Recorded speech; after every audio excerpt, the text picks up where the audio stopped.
Assalamualaikum warahmatullahi wabarakatuh. Perkenalkan, saya Zafira Aldona Gunawan dari Prodi S1 Keperawatan dengan NIM 24171420111067. Saya akan menjelaskan materi tentang relevansi pemikiran dan keteladanan Muhammad Natsir di masa saat ini. Sebelum kita mengetahui apa relevansi dari pemikiran Muhammad Natsir, kita juga harus tahu siapa itu Muhammad Natsir.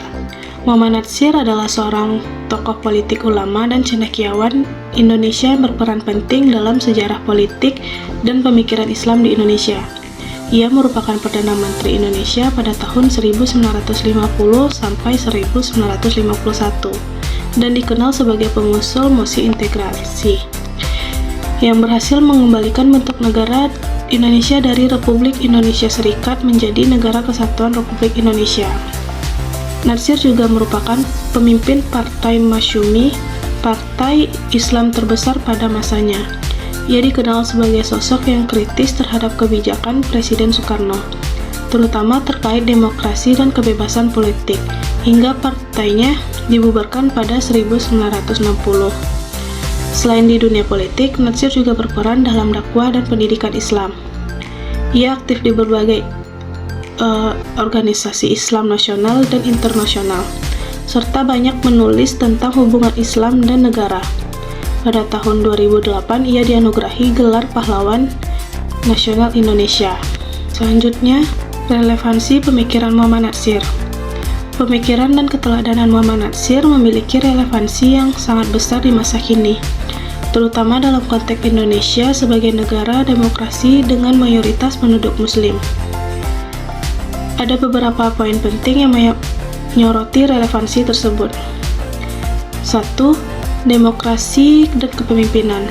Muhammad Natsir adalah tokoh yang sangat menjunjung tinggi nilai-nilai demokrasi. Beliau percaya pada kedaulatan rakyat dan pentingnya musyawarah dalam pengambilan keputusan.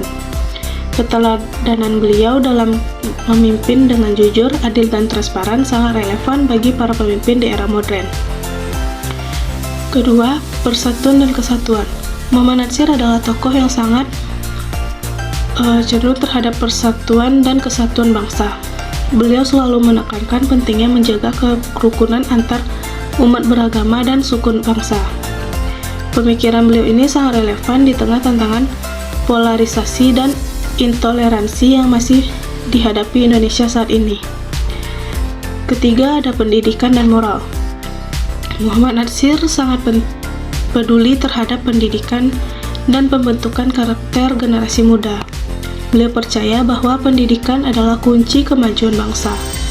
Pemikiran beliau tentang pentingnya pendidikan yang tidak hanya fokus pada aspek intelektual, tetapi juga pada spiritual, sangat relevan di era saat ini.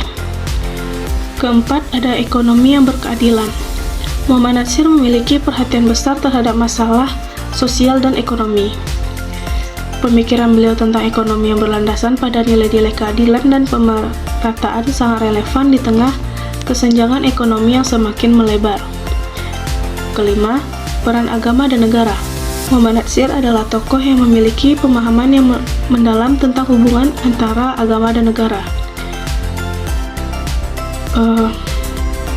Beliau menerapkan syariat Islam di Indonesia, tetapi dengan cara yang demokratis. Pemikiran beliau ini masih menjadi perdebatan hangat di Indonesia hingga saat ini. Selain poin-poin yang tadi, Muhammad Natsir juga dikenal sebagai tokoh yang sederhana, jujur, dan berani dalam menyampaikan kebenaran. Keteladanan beliau ini sangat dibutuhkan di era saat ini di mana banyak pemimpin yang korupsi dan tidak bertanggung jawab. Pemikiran keteladanan Muhammad Natsir sangat relevan di masa kini, karena beliau adalah tokoh yang memiliki visi yang jauh ke depan dan kuat. Pemikiran beliau tentang demokrasi, persatuan, pendidikan, ekonomi, dan peran agama dalam negara masih sangat dibutuhkan dan dapat menjadi panduan bagi bangsa Indonesia dalam menghadapi tantangan zaman. Kesimpulan dari materi tadi adalah pemikiran dan keteladanan Muhammad Natsir tetap relevan dalam berbagai aspek, terutama dalam politik, pendidikan, kepemimpinan, dan persatuan bangsa. Prinsip-prinsip yang ia perjuangkan dapat menjadi inspirasi untuk menghadapi tantangan zaman sekarang. Sekian materi dari saya. Assalamualaikum warahmatullahi wabarakatuh.